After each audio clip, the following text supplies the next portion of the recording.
The wind, a bitter phantom, howled across the Dakota plains, its voice raw with the hunger of 1,000 starving wolves.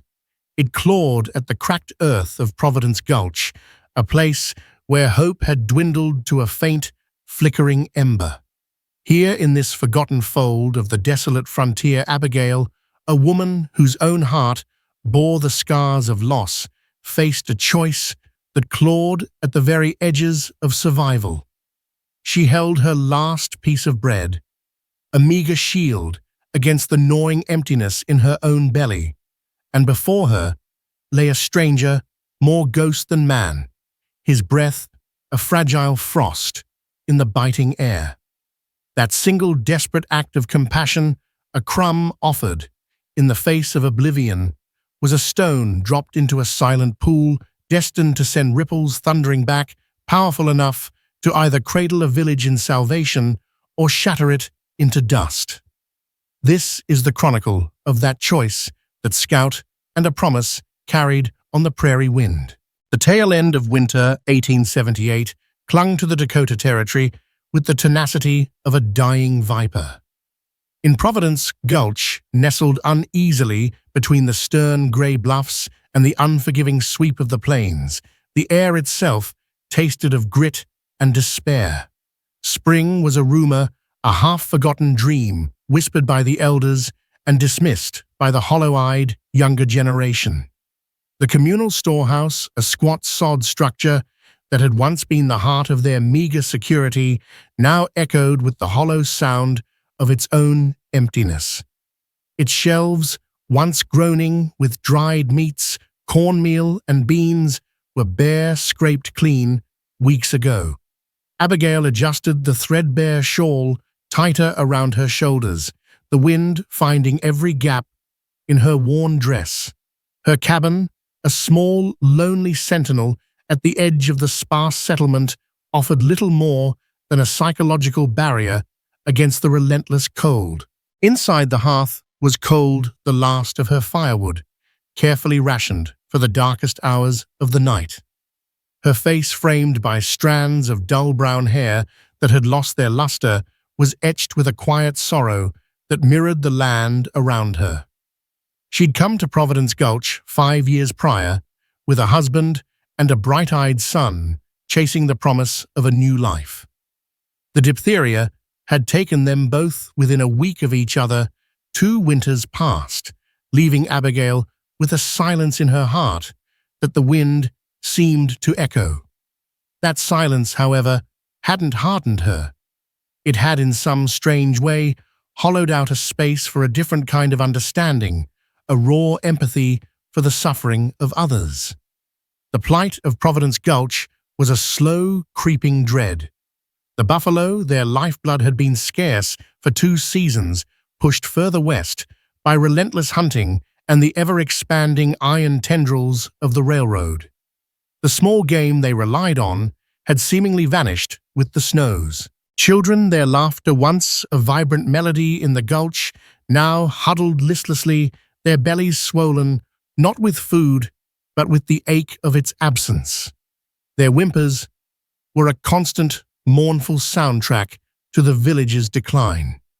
Mayor Thorne, a man whose broad shoulders seemed to stoop a little more each day under the weight of his responsibility, did his best. His face, weathered and grim, was a mask of strained authority. He organized daily meetings in the dilapidated meeting hall. The words rationing, foraging parties, and hope repeated like a desperate litany. But hope, like the food, was a dwindling resource. His voice, usually a booming reassurance, had thinned, carrying the tremor of a man staring into an abyss. It was on such a day when the sky was the color of old pewter, and the wind carried the first deceptive hint of a thaw that was still weeks away, that he arrived. Not with a shout or the clatter of a horse, but like a discarded bundle of rags blown in by the storm. A scout, or what was left of one. He was first spotted by young Timothy Martha's grandson, who had been trying to snare a rabbit near the frozen creek, a futile endeavor. The boy had come running back, his face pale, babbling about a dead man walking. A small group of men, armed with a motley collection of ancient rifles and pitchforks, ventured out, Thorn at their head. Abigail, drawn by the commotion, followed at a distance. They found him collapsed near the withered cottonwood that marked the unofficial entrance to the gulch. He was a scarecrow of a man, his clothes torn and caked with mud and what looked like dried blood. Frost clung to his wild beard and hair, and his skin, where it was visible, was a ghastly mosaic of blue and grey. One hand was wrapped in bloodied frozen rags, the other clutched the splintered remnant of a rifle stock. "Alive?" Thorn grunted, nudging the man's shoulder with the toe of his boot. A faint, rattling groan answered him. The man's eyes, sunk deep in their sockets, fluttered open, revealing irises, the color of a stormy sky, clouded with delirium and pain. Suspicion, thick and immediate, rippled through the small crowd. These were desperate times, and a stranger, especially one in such a state, could mean anything. A carrier of disease, a decoy for bandits, or simply another mouth they couldn't feed. "Leave him," Silas Blackwood asserted, his voice sharp and carrying. Blackwood was a wiry man, with eyes that never seemed to settle, always calculating. He'd been a vocal critic of Thorn's leadership, his pronouncements growing bolder as the situation worsened. "We've got our own to worry about. He's as good as dead anyway." A few murmurs of agreement followed. To turn him away was a death sentence, but to take him in felt like inviting death to sit at their already empty table. Thorn hesitated, his gaze troubled. His duty was to Providence Gulch, to the families who looked to him for survival. Abigail stepped forward, then her voice quiet but clear, cutting through the wind and the uncertainty. "He's a man, not a dog to be left in a ditch." Blackwood scoffed.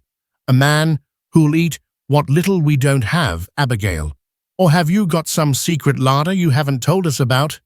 His words were laced with a familiar insinuation, a reminder of her slightly outcast status since her husband's passing, her tendency to keep to herself.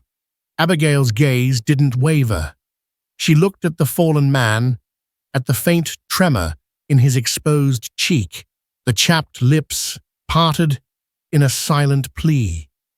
She saw not a threat, but a reflection of the fragility she knew so well. "I have a little broth, and the corner of my cabin is warmer than this wind." Thorn looked from Abigail to the stranger, then back to Blackwood, whose face was a mask of impatient disapproval. The mayor was a pragmatic man, not a cruel one. "If he carries a sickness, then it's already in our air, Mayor," Abigail replied. "But if he carries a story, a reason he fought so hard to get here, maybe it's one worth hearing." She knelt beside the scout, wincing as she saw the raw, frostbitten flesh of his exposed fingers. "We can't just let him die." Her words, or perhaps the sheer desolation in the stranger's barely conscious eyes, swayed Thorn. He was a leader who understood that sometimes the thinnest sliver of humanity was all that separated a community from a pack of wolves. "All right, Abigail, take him to your cabin, but you're responsible for him, and if he brings trouble, trouble's already our house guest, Mayor," Abigail said softly, her gaze fixed on the unconscious man. "What's one more shadow in the dark?" With the reluctant help of old Jedediah, a man whose surname had been forgotten but whose knowledge of herbs was still occasionally respected, Abigail managed to get the stranger onto a makeshift stretcher fashioned from 2 poles and a threadbare blanket. The journey to her cabin was short, but each step was heavy with the unspoken judgment of the watching villagers and the biting reality of their shared predicament. The stranger was surprisingly light, a testament to his ordeal. As they laid him on the packed earth floor beside her cold hearth, Abigail couldn't shake the feeling that she hadn't just brought a dying man into her home, but a fulcrum upon which their collective fate might soon turn. The wind howled outside, and for the first time in a long while, Abigail felt a flicker not of warmth, but of some unknown impending consequence. The stranger lay like a felled tree in the dim light of Abigail's cabin. His breathing was shallow, a rasping counterpoint to the wind's mournful song against the rough-hewn walls. Abigail worked with a grim determination born of past losses. Old Jedediah, despite his initial grumbling, had a certain gentleness in his gnarled hands as he helped her cut away the frozen, crusted rags from the man's wounds. The frostbite was severe on his left hand and 2 toes of his right foot. The flesh was a waxy, corpse-like white. "Might lose those if he even keeps his life," Jedediah muttered, shaking his head. He produced a small pouch of dried willow bark and instructed Abigail to brew a strong tea for the fever that's sure to come. And this he held up a greasy tin bear fat and comfrey. "Best we got for the frozen parts, if they ain't too far gone." Abigail nodded, her focus absolute. While Jedediah tended to the man's immediate wounds, she moved to her small, almost bare food chest. Inside, wrapped carefully in a piece of clean linen, was her last piece of bread. It wasn't bread, as most would know it, more a dense, hard biscuit of roughly milled flour and a little hoarded bacon grease baked stone hard to preserve it. It was her emergency ration, the final bulwark against the true debilitating weakness of starvation. She'd been saving it, telling herself it was for a day even worse than the ones she was currently enduring. Looking at the stranger, his life hanging by a thread, she knew that day had arrived not for her, but for him. With a heavy sigh that seemed to carry the weight of the entire village's hunger, she broke off a small piece. The rest, a larger portion, she put into a small bowl, adding a little precious water from her dwindling supply to soften it into a crude gruel. The act felt monumental, a sacrifice far greater than the bread's meager size. It was the taste of her own security, her last comfort given away. Forcing a few spoonfuls of the gritty, wet bread past the stranger's cracked lips was an arduous task. He choked, coughed, but some of it went down. Then came the willow bark, tea bitter and dark. He remained mostly unconscious, stirring only to moan or shudder violently. Abigail sat with him through the long, frigid night, replenishing the damp cloths on his forehead, listening to his ragged breaths and offering sips of water or tea whenever he seemed able to swallow. The small fire she allowed herself dwindled to embers, and the cold crept into her bones, but she didn't leave his side. As days bled into a week, the stranger whom Abigail had started to think of as Jedediah, after the old man who'd first helped, though she never said the name aloud to him, hovered between life and death. His fever raged, and in his delirium he muttered broken phrases, painting fractured images of his ordeal. Lost, the pass, a snowblind, map, cursed gold, betrayed, Broken Arrow Creek. He'd thrash his good hand, swatting at unseen terrors, his voice hoarse. Not my fault. Had to leave them. Then softer, so hungry, so cold. Abigail pieced together a grim mosaic. He was a scout, that much was clear. Part of an expedition, perhaps looking for gold or a new passage through the treacherous Black Hills that loomed like a dark promise on the western horizon. Something had gone terribly wrong. A sudden blizzard, a betrayal, an accident. He spoke of companions lost, of a burden of guilt that seemed to weigh more heavily on him than his physical injuries. Providence Gulch, meanwhile, did not forget the stranger in Abigail's cabin. Or rather, they did not forget Abigail's choice. Silas Blackwood was the most vocal. Wasting good warmth and water on that corpse in waiting, he'd declare loudly in the meeting hall, ensuring Thorne could hear. While our children shiver and their bellies ache, Abigail talks of compassion. But what of compassion for her own folk? His words found fertile ground in the hearts of the increasingly desperate villagers. Mothers looked at Abigail with a mixture of pity and resentment. Her small acts of foraging, a few bitter roots dug from the frozen earth, a stringy squirrel she managed to trap, which she always tried to share with Martha or a family with young children, were now viewed with suspicion. Was she holding back more for herself and her stranger Mayor Thorne, beset by his own anxieties, visited Abigail once? He stood awkwardly in her small cabin, the scent of herbs and sickness thick in the air. He looked at the still unconscious scout, then at Abigail's drawn face. "How is he still breathing?" Abigail replied, her voice tired. "His fever broke this morning. I think he might live." Thorne nodded slowly. "The village is on edge, Abigail. Food is almost gone. Another week, maybe less." The foraging parties find nothing. The mood is turning ugly. He didn't need to elaborate. Abigail had seen the furtive, hungry glances, the way friendly greetings had become curt nods. If he recovers, he needs to leave. We can't sustain another mouth. "I understand, Mayor," Abigail said. She did understand. But looking at the stranger, a stubborn flicker of defiance, or perhaps just sheer weariness of loss, made her add, "But a man deserves a chance to stand on his own feet before he's cast out." Slowly, the scout began to mend. The fever receded, leaving him weak but lucid. His eyes, though still haunted, lost their delirious glaze.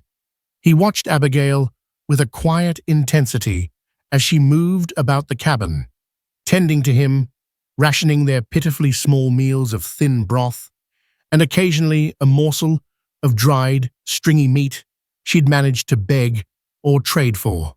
He rarely spoke, his voice a raw whisper when he did.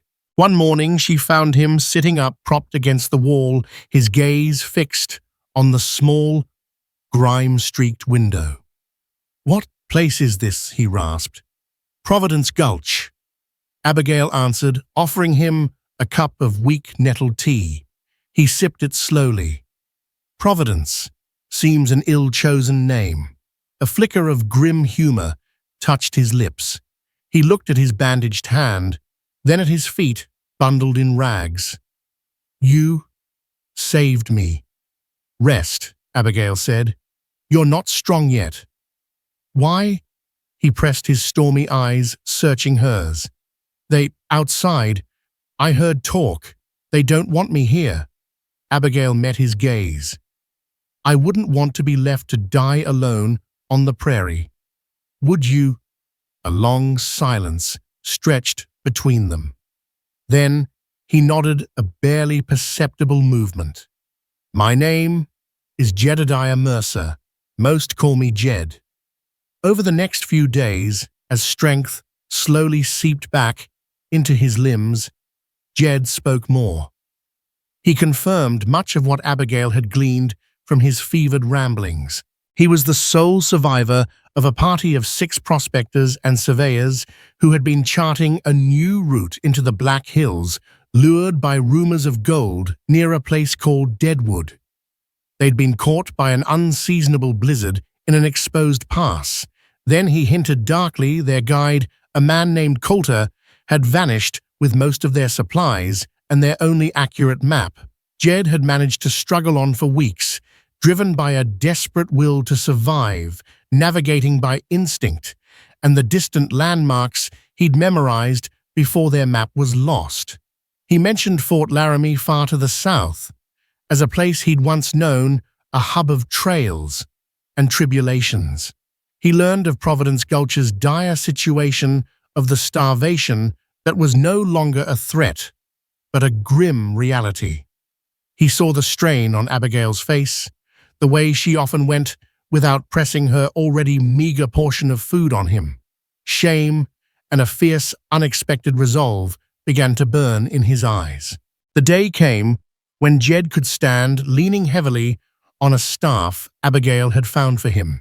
His frostbitten toes were a constant agony, and his hand was still largely useless, but his will was iron. "I need to leave," he told Abigail. She nodded, a strange ache in her chest. She had grown used to his quiet presence, the shared hardship, forging an unspoken bond. "I have nothing," he said, his voice rough with emotion as he looked around the bare cabin. "Nothing to repay you with. You owe me nothing, Jed," Abigail said softly. "Just living is repayment enough for the trouble." He shook his head. "No, that's not how it works. Not for me." He looked out the window towards the vast, indifferent plains. "The village, they need meat. Buffalo." Abigail's heart sank. Buffalo. The word was a dream, a myth from better times. "The herds are gone, Jed. Miles and miles west, if they're anywhere at all." "There are always some," Jed said, a stubborn glint in his eye. "Remnants. Small herds, missed by the big hunts. I've seen them before, in places others overlook." He paused, then met her gaze, his own filled with a desperate sincerity. "I'm a scout. It's what I do. It's all I have left to offer." He touched his battered chest. "I owe you a debt, Abigail. More than just for the bread, for the belief that a man was still worth saving." He wouldn't be dissuaded. He fashioned a crude crutch, and Abigail gave him her husband's old patched coat, far too big for his emaciated frame, and the last of her mended socks. She also pressed into his good hand a small pouch containing a few dried berries and a strip of tough, smoked rabbit meat, food she had been saving for a day of ultimate despair for herself. The morning he left, the sky was a hard, bright blue, the air still cold, but with a new crispness. A few villagers watched his departure, their faces impassive or openly scornful. Silas Blackwood stood with his arms crossed, a smirk playing on his lips. "Don't expect to see him again," he called out loud enough for Abigail to hear as she stood by her cabin door. "Or your coat, for that matter." Jed didn't look back. He leaned heavily on his staff, his progress slow and agonizing, a solitary hunched figure moving out onto the endless, windswept plains towards the distant, hazy outline of the Black Hills. Abigail watched until he was a tiny speck, then finally nothing. She turned back into her empty cabin, the silence more profound than ever. The wind whispered through the cracks in the walls, no longer sounding like a dirge, but like a question. Had she saved a man, or merely prolonged a suffering, both his and her own? Most of Providence Gulch, including its anxious mayor, believed they knew the answer. They believed they would never see Jedediah Mercer again. Abigail, however, held onto a sliver of something else, a fragile thing she dared not name, a whisper of a promise made by a starving scout with haunted eyes. She knew the odds, but she also knew the look of a man who had nothing left to lose and everything to prove. The departure of Jedediah Mercer did little to alleviate the oppressive gloom that clung to Providence Gulch. If anything, it sharpened the edges of their desperation. Spring, the great hope of the plains, remained a reluctant visitor, offering only fleeting glimpses of warmth, before retreating behind fresh flurries of snow or biting winds that scoured the land anew. The last of the community's hoarded grain was distributed, a pitiful handful per family, and then there was nothing. Hunting parties led by a grim-faced Thorn ventured further and further, pushing into unfamiliar territory, only to return empty-handed, their faces etched with failure and exhaustion. The small game seemed to have evaporated, and the larger herds were phantoms on a distant horizon. Sickness, the jackal that follows famine, began to stalk the weakened villages. A hacking cough echoed through the gulch, and children, their resistance worn thin, succumbed to fevers that burned with terrifying intensity. Old Martha, usually a source of stoic comfort, took to her bed, her grandson Timothy watching over her with wide, frightened eyes. Silas Blackwood, sensing his moment, grew bolder. He no longer confined his criticisms of Thorn to muttered asides or veiled comments in the meeting hall. He spoke openly, his voice a venomous current, poisoning the already strained atmosphere. Thorn promised us foresight leadership, he'd proclaimed to any who would listen, usually a growing knot of the most desperate and disgruntled. But look at us starving sick, while he leads us on fool's errands, chasing ghosts of buffalo. He's soft, too concerned with appearances, with so-called decency. His eyes would often flick towards Abigail's cabin. Even wasted our last scraps on that runaway scout who's probably buzzard food by now. Abigail felt the chill of Blackwood's rising influence. She continued her solitary efforts, foraging for anything edible. Tough roots, the inner bark of certain trees, even an early clutch of bitter greens she found in a sheltered ravine. What little she gathered, she shared primarily with young Timothy for Martha, or with the Liston family, whose youngest child was fading fast. Her own hunger was a constant dull ache, a companion she had come to know intimately. She pushed it down, focusing on the small tasks of survival, her thoughts often drifting to the lone figure of Jed, battling his way across the plains. She clung to the memory of his promise not as a certainty of salvation, but as a testament that kindness, however small, had not entirely vanished from this harsh world. Her quiet defiance made her a target. Blackwood began to openly accuse her of hoarding, of holding some secret store of food. She always seems to have something, doesn't she? He'd sneer, while honest folks starve. One evening, a rock thudded against her cabin door, followed by angry, indistinct shouts. Fear, cold and sharp, pierced through Abigail's weariness, but she didn't answer, didn't give them the satisfaction of her terror. Meanwhile, miles away, Jedediah Mercer was locked in a battle against a landscape that seemed determined to claim him. His journey was a torment. The ill-fitting coat, though a blessing, was not enough to ward off the deep chill that settled in his bones each night. His frostbitten toes throbbed relentlessly, each step a fresh wave of agony.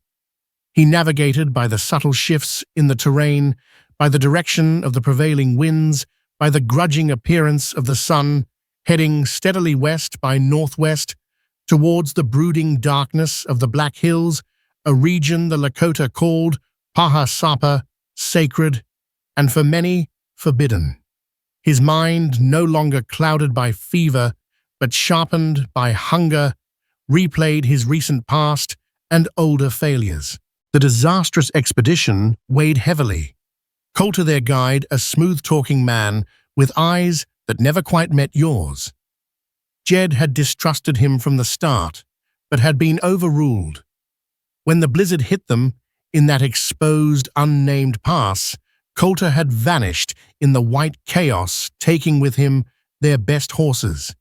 Most of the food, the rifles, and crucially their detailed map, showing the supposed location of a rich gold strike. Jed and the others had stumbled on snowblind and freezing for 2 more days before the first man died. Then another. and another. Jed, through sheer stubborn will and perhaps a cruel twist of fate, had been the only one to walk out of that white hell driven by a primal need to survive and then a deeper need to make some sense of the loss. The promise to Abigail became his compass, his reason to push through the pain and the crushing solitude. Her face etched with sorrow, but luminous with an unyielding compassion, floated before him in his darkest moments. That last piece of bread she had shared was more than sustenance. It was a spark of humanity in a world that had shown him precious little. He would not let that spark be extinguished by his failure. He skirted the edges of the Cheyenne River, its waters still choked with ice, in places its banks a treacherous mire of mud and slush. He saw old tracks, buffalo elk, but they were days, weeks old. He survived on what Abigail had given him for as long as he could, then on a handful of ptarmigan eggs stolen from a well-hidden nest, the raw, glutinous mouthfuls a feast. He snared a rabbit, once its meat stringy but life-giving. He saw wolves distant and watchful, and knew he was as much prey as predator. One evening, sheltering in a shallow cave from a sleet storm that turned the prairie into a grey, weeping expanse, he heard voices. Peering out, he saw them. 3 riders, hard-looking men with rifles across their saddles, leading a string of pack mules. They were rough, undoubtedly, perhaps remnants of a failed mining venture, or worse, outriders for a bandit gang. He pressed himself back into the shadows, his heart pounding. They passed without noticing his miserable shelter, but the encounter was a stark reminder of the human dangers that roam these lands, as perilous as any blizzard or starving cougar. He remembered the stories of gangs preying on isolated homesteads or weak wagon trains, and a cold dread touched him for Providence Gulch. His frostbitten hand was a constant source of misery, clumsy and weak, but his good hand was strong, and his eyes, honed by years of scouting, missed little. He began to see signs others might ignore: the way the grass was grazed, the subtle indentations in the earth, the distant flight of birds. He was pushing deeper into territory that was traditionally Lakota Sioux hunting grounds. He knew the risks. While some bands were peaceable or willing to trade, others were fiercely protective of their lands, especially with the growing encroachment of white settlers and gold seekers into the Black Hills. It was near a tributary of the Belle Fourche River, in the shadow of a low butte, that his luck, or perhaps destiny, shifted. He stumbled quite literally into a small, hidden encampment.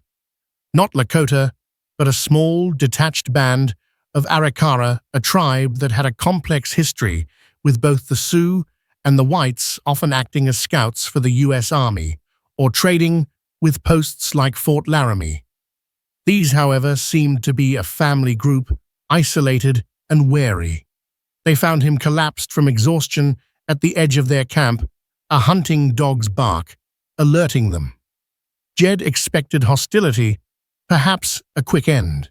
Instead, after a tense standoff where he managed to convey, through signs and a few broken words of trade jargon, that he was alone and starving, an old woman, with eyes as wise and ancient as the hills, approached him.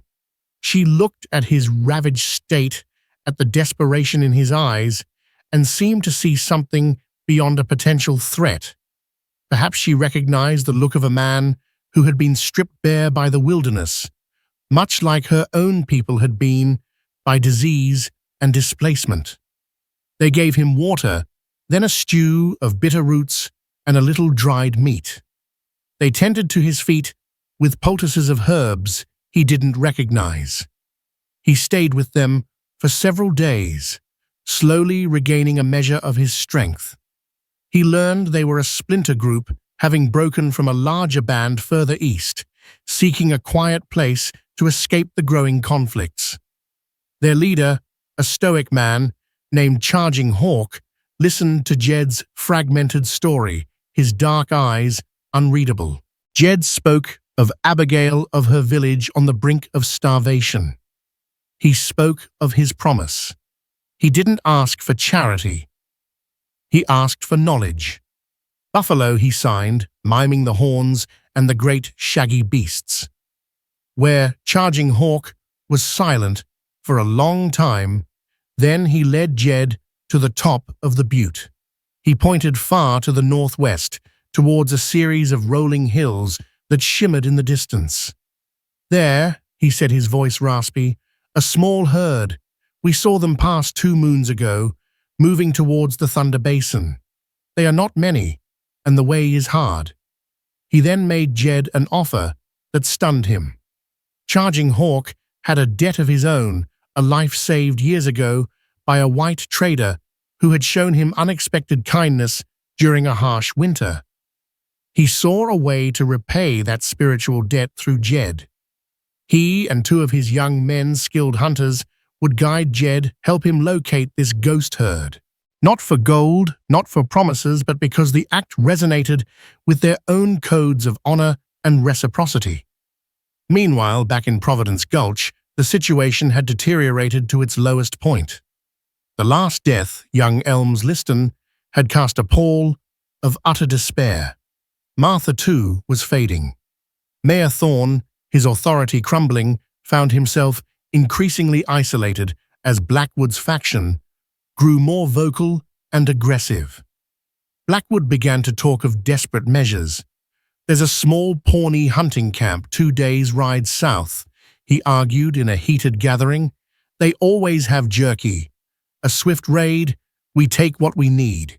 It's us or them. Thorne was aghast. Attack a peaceful camp. Steal from them? That's murder and theft, Silas. It will bring nothing but more violence down on our heads. It'll bring food to our children's bellies, another man shouted, his face gaunt.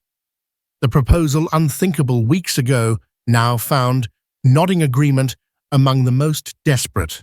Abigail, who had come to plead for a little more broth for Martha, listened in horror. She spoke out, her voice trembling but firm. That is not the way. We are settlers, not savages. We cannot survive by becoming monsters. Blackwood rounded on her. Look who speaks of survival, the woman who wastes our substance on phantoms and then preaches morality while our children die. Perhaps if you shared whatever you've got stashed away, Abigail, we wouldn't need to consider such monstrous acts. He took a step towards her, his eyes glittering with malice. In fact, I think it's time we paid you a proper visit, searched that cabin of yours thoroughly. For the good of the community, of course. A murmur of assent, ugly and menacing, rose from a section of the crowd. Thorne tried to intervene. Silas, this is madness, leave her be, but his voice was drowned out. Fear, cold and stark, gripped Abigail.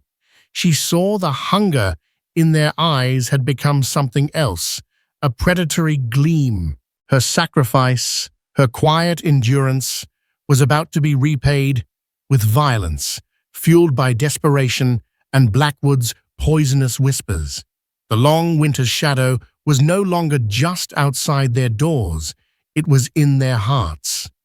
And as Blackwood and a handful of his most ardent supporters began to move towards her, Abigail knew that whatever Jedediah Mercer was doing, wherever he was, he had to return soon, or there would be nothing left of Providence Gulch to save. The air in the dilapidated meeting hall had grown thick enough to choke on heavy with the stench of unwashed bodies and the suffocating miasma of despair. It crackled with a dangerous, volatile energy like the air before a lightning strike. Silas Blackwood, his face flushed with a zealot's righteous fervor, advanced on Abigail. His eyes, usually shifty and calculating, now gleamed with a predatory light. His supporters, a motley collection of the village's most desperate and embittered men, fanned out behind him, forming a menacing crescent that cut Abigail off from the rest of the room. "For the good of Providence Gulch," Blackwood declared, his voice ringing with a grotesque self-righteousness that grated on the raw nerves of the assembly. "We'll see what secrets you're keeping, Abigail. It's time you shared your bounty with those you've pretended to pity." Abigail stood her ground, a solitary, unbowed figure against the tide of rising aggression. Her heart hammered against her ribs like a trapped bird, a frantic, desperate rhythm against the cage of her bones. But her gaze, honed by years of quiet endurance and profound loss, remained unnervingly steady. She met Blackwood's malicious stare without flinching. "I have no secrets, Silas," she replied, her voice low, but carrying a clear, resonant timbre that cut through the murmurs of the crowd. "Only the same gnawing hunger that you all feel, the same emptiness in my belly. We'll be the judge of that." A rough voice snarled from the group, a man whose gaunt face was a mask of suspicion. A few others echoed the sentiment, their voices a low, guttural growl. The mob was a single entity now, a beast, with many heads driven by a singular primal need. Just as the first man lunged forward, Mayor Thorne shoved his way through the crowd, his face a thunderous mask of fury and utter disbelief. "Stop this, Blackwood," he roared, his voice cracking with the strain of his waning authority. "By God, have you all lost your minds? Have you forgotten who we are? We are neighbors. We are a community. We do not turn on our own like a pack of starving wolves." He positioned himself squarely between Abigail and the advancing men, his fists clenched at his sides, his broad shoulders, though stooped by weeks of worry, now squared in defiance. Though his authority had been eroded by hunger and Blackwood's insidious whispers, the habit of command, the innate presence of a leader, still flickered in his weary eyes. "You'll have to go through me first." For a taut, agonizing moment, a standoff ensued. The mob paused, their momentum broken by Thorne's unexpected resistance. He was still the recognized mayor, a figure of authority they had looked to for years. Attacking him was a line some were not yet willing to cross. But hunger is a powerful acid, capable of dissolving loyalty, reason, and even decency. The fear in the room was palpable, a living thing that coiled in the gut and whispered desperate suggestions. Blackwood's poisonous words had taken deep root in the fertile ground of their misery. They were a community teetering on the very precipice of self-destruction. It was then, in that stretched, breathless silence, that a new sound intruded. It was faint at first, almost imperceptible, a low, distant thrumming that seemed to vibrate up through the soles of their worn boots. It was the heartbeat of the very earth, a rhythm long forgotten. Most dismissed it initially, the wind playing tricks on their frayed nerves, the frantic pounding of their own blood in their ears. But young Timothy, who had slipped into the back of the hall, unnoticed, his small face streaked with tears for his ailing grandmother. Martha tilted his head, his hearing still sharp and undulled by the relentless despair that plagued the adults, caught it first. "Listen," he whispered, his voice a fragile thread of sound, barely audible, yet cutting through the tension. The thrumming grew, the vibration becoming more pronounced, a deep, resonant rumble that seemed to rise from the very bones of the plains. It was a sound utterly alien to the dead, suffocating quiet that had recently plagued Providence Gulch. All conversation died. Heads turned, first in confusion, then in alarm. Even Blackwood, poised to give the order to shove Thorne aside, paused, a flicker of profound unease crossing his face. What new devilry was this? The rumble intensified, swelling into a distinct rolling thunder that shook the flimsy wooden walls of the meeting hall. Yet the sky visible through the grimy windows was a vast, clear, cold blue. There were no storm clouds on the horizon. This was not the thunder of a storm. It was something else, something vast, something primal, something alive. A man standing near the doorway, his face as skeletal and pale as a death mask, stumbled backward, his eyes widening in sheer, unadulterated disbelief. "Dust," he croaked, his voice a dry rustle of sound as he pointed a trembling finger towards the west. A cloud, a huge cloud of dust. The spell of hatred and suspicion was shattered. Everyone rushed for the door, pushing and shoving in a sudden, desperate exodus, forgetting Abigail, forgetting Blackwood, forgetting their internal strife in the face of this new, inexplicable phenomenon. Abigail and Thorn were swept along with them, carried by the human tide out into the cold, bright air. And there it was, in the distance, where the vast, unforgiving prairie met the pale, indifferent sky. A colossal brown cloud was rising. It was not the shapeless, chaotic dust of a windstorm. It billowed and churned with a terrifying, purposeful rhythm, a living entity advancing steadily towards Providence Gulch.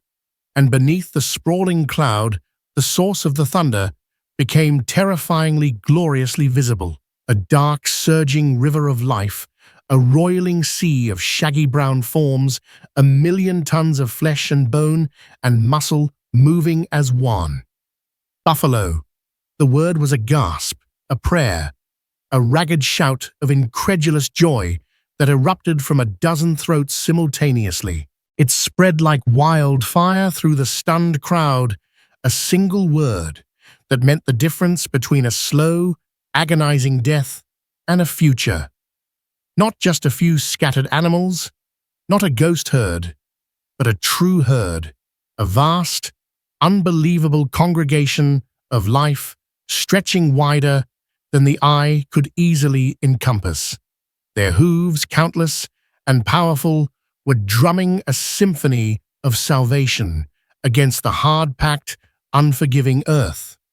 Leading them, or rather guiding their general direction from the flank, were 3 riders. 2 were lean, dark-skinned men, their figures blending seamlessly with their ponies, moving with an innate, fluid grace that spoke of a lifetime in the saddle. They were the Arikara hunters, masters of their environment. The 3rd rider, mounted on a rangy, exhausted horse, was taller, his form slumped with a fatigue that seemed bone-deep, yet he sat his saddle with a resolute, unyielding posture. As the thundering herd drew closer, his features became clearer. The matted, wild beard, the haunted eyes now blazing with a triumphant, righteous fire, and the worn, oversized coat that Abigail knew as well as her own threadbare shawl. "Jedediah." Abigail breathed his name, the sound swallowed by a sob that caught in her throat. Tears, not of sorrow or fear, but of overwhelming, convulsive relief, streamed down her face, carving clean paths through the grime on her cheeks. She didn't bother to wipe them away. Jedediah Mercer, the starving scout she had rescued from death, the man she had shared her last piece of bread with, had come back. And he had not come alone. The sight of the buffalo, later estimated to be at least 300, a ghost herd, Jedediah had tracked and steered deliberately towards their valley with the help of his new allies, was like a divine intervention, a miracle delivered on the trembling plains. It broke the fever of Providence Gulch's despair instantly and completely. The villagers poured out of their homes, shouting, weeping, pointing in disbelief. Men who had been ready to commit violence just moments before now embraced each other, their faces wet with tears. Children who had forgotten what a full belly felt like, whose laughter had long been silenced, stared in wide-eyed, silent wonder at the shaggy behemoths. The ground trembled as the massive beasts guided skillfully by Jed and his Arikara companions, flowed into the broader part of the valley. They were directed away from the immediate settlement, a masterful piece of herding that prevented a catastrophic stampede through the fragile cabins but kept them close enough for their salvation to be a palpable living presence. Silas Blackwood stood frozen amidst the joyous chaos, his jaw slack, his face a canvas of stunned disbelief. The mob he had so carefully cultivated had dissolved around him, its members, now part of the celebrating village. His planned seizure of Abigail's non-existent stores was forgotten, a petty, shameful ambition, in the face of this overwhelming reality. The sheer undeniable power of this miracle rendered his poisonous rhetoric impotent. The tide of public opinion so recently swayed by his bitter accusations now turned entirely, leaving him utterly isolated and exposed on an island of his own malice. When he tried to bluster to claim some part in this, perhaps suggesting it was his pressure that had finally spurred someone to action, he was met with cold stares and turned backs. His power, a fragile structure built on fear and scarcity, had crumbled into dust in the face of abundance. Mayor Thorne, his face a mixture of profound astonishment and boundless gratitude, strode out to meet the approaching riders. He ignored the mud and the dung, his eyes fixed on the exhausted scout. He reached up and clasped Jed's good hand, shaking it vigorously before abandoning all decorum and throwing his arms around the man in a rough, heartfelt embrace. "Mercer, in God's name, how—" He choked out, his voice thick with emotion. Jed, swaying with a fatigue so profound it was a miracle he remained upright, managed a weary, cracked grin. He gestured with his chin towards Charging Hawk and the other young Arikara hunter, who sat their ponies with a quiet, watchful dignity, observing the chaotic joy of the white settlers with unreadable expressions. "Friends," Jed said, simply the word carrying the weight of his entire perilous journey. They knew the old paths where the lost herds wander. They honored a debt of their own. He looked past Thorne, then his gaze sweeping over the crowd until it found Abigail.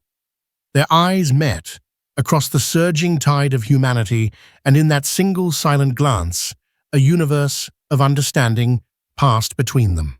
It was an acknowledgement of a promise kept, of a single crumb of bread, repaid 1,000-fold, of a faith that had been rewarded beyond all imaginable measure. The arrival of the buffalo transformed Providence Gulch almost instantaneously.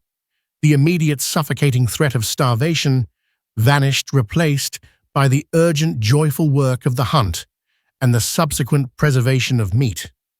Under Jed's and the Arikara's expert guidance, the men of the village, reinvigorated by hope and the promise of food, organized, controlled hunts. They were no longer a desperate mob, but a disciplined, focused community.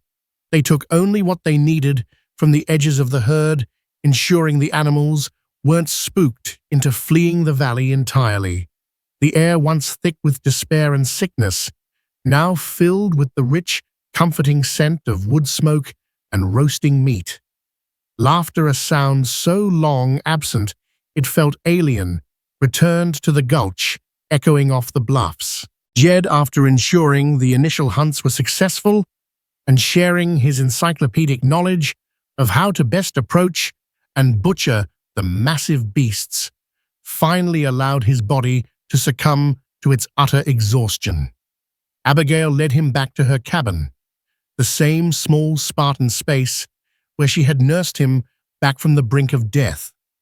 This time, however, there was no desperate rationing, no pitifully thin broth. A pot of rich, simmering stew bubbled over her small fire, and slices of tender roasted buffalo hump waited on a clean plate. He ate slowly, deliberately, like a man reacquainting himself with a long-lost pleasure. As strength and warmth seeped back into him, he told her of his journey. He spoke of the relentless pain in his feet, the crushing solitude of the plains, the near-fatal encounter with the sleet storm, and his cautious alliance with the Arikara. He described Charging Hawk's unexpected assistance, a kindness rooted in a long-past debt to another white man. He spoke of the beauty and the danger of the Black Hills and the awe-inspiring feeling of guiding the great herd across the plains, feeling the thunder of their hooves as an extension of his own heartbeat. "I kept seeing your face, Abigail," he confessed, his voice low and raspy in the quiet of the cabin. "Remembering that bread. There were days when it was the only thing that made sense, the only proof that there was something left in this world worth fighting for." "You found your own strength, Jed," Abigail said softly, her heart full to bursting. "And you chose to share it with all of us." Charging Hawk and his companions did not stay long. They were men of the wilderness, uncomfortable with the settled ways of the village and the boisterous celebrations. But before they departed, Mayor Thorne, on behalf of a grateful and humbled Providence Gulch, presented them with gifts. They were not lavish, but they were heartfelt warm woolen blankets, a few recovered tools, a sack of salt, and a solemn promise of friendship and peaceful passage should their paths ever cross again. Charging Hawk accepted with a quiet, formal grace, a rare, brief smile touching his lips as he clasped Jed's forearm, a gesture of profound respect between two men from different worlds bound by a shared code of honor. The presence of the buffalo herd, a managed and respected resource, now meant survival not just for the rest of the difficult spring, but for the coming summer and the critical preparations for the next winter. Providence Gulch was reborn. With nourishment, the sickness that had plagued them receded. Old Martha, a beneficiary of the first, most tender cuts of meat, slowly began to rally the light, returning to her eyes, as her grandson Timothy, once again daring to smile, spoon-fed her the life-giving broth. Silas Blackwood, his credibility shattered beyond repair, became a pariah. Some of the hotter heads in the village wanted him driven out, exiled to the plains. He would have condemned Jed to. But Thorne, his leadership restored, and now tempered with a newfound wisdom, advocated for a different kind of justice. Blackwood was tasked with the most menial, unpleasant jobs, digging new latrines, cleaning the hides, tasks that required humility and hard labor. His sneering arrogance was replaced by a sullen, resentful silence. He became a living, breathing reminder to them all of how close they had come to consuming themselves, a monument to the darkness that hunger could unleash. Jedediah Mercer didn't become a permanent fixture in Providence Gulch. He was at his core a wanderer, a man more comfortable under the vast, star-strewn expanse of the sky than under a solid roof. But he stayed through the spring, his presence a calming and organizing force.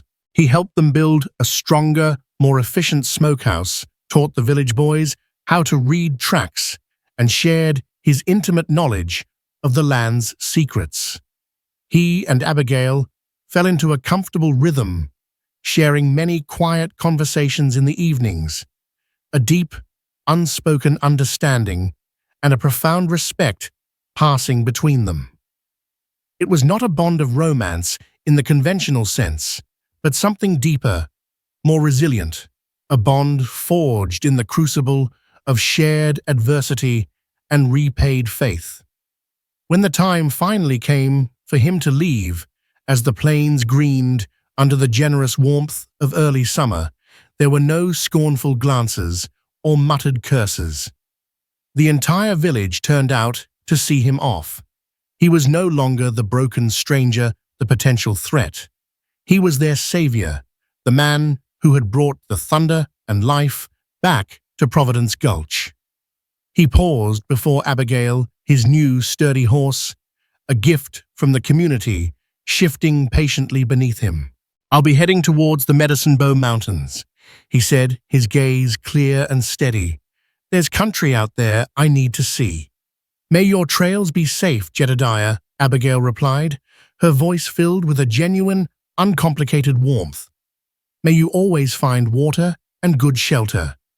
He simply nodded, a slight, genuine smile touching his lips.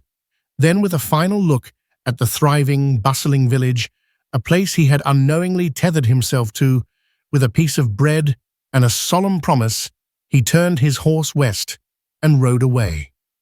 He was a solitary figure once more, but this time he was not a figure of despair, but one of quiet, resilient, and indomitable strength. Providence Gulch never forgot. The story of Abigail's sacrifice and the starving scout's return became a cornerstone of their history, a foundational legend told around winter fires for generations to come.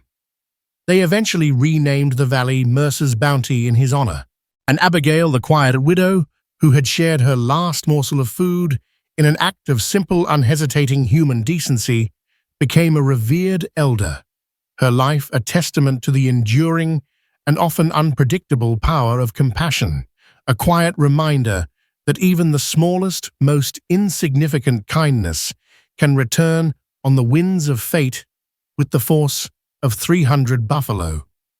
The real gold of the Black Hills, they had learned, wasn't buried in the earth, but was found in the resilient bonds of community and the unyielding courage of the human heart. And so the tale of Abigail and Jedediah Mercer echoes from the canyons of the past, a testament to courage, compassion, and the astonishing ways a single act of kindness can reshape destinies. From a crumb of bread in a desolate cabin to a thundering herd that meant life itself, their story reminds us that even in the harshest winds of despair, hope can take root and flourish. What did you think of Abigail's incredible gamble? Could you have made such a sacrifice? Let us know your thoughts in the comments below. If this journey through the Wild West stirred your spirit, please give this video a thumbs up, share it with fellow adventurers and story lovers, and don't forget to subscribe to our channel for more tales of grit, heart, and the untamed frontier. Ring that notification bell so you don't miss our next story. The West is full of legends waiting to be told.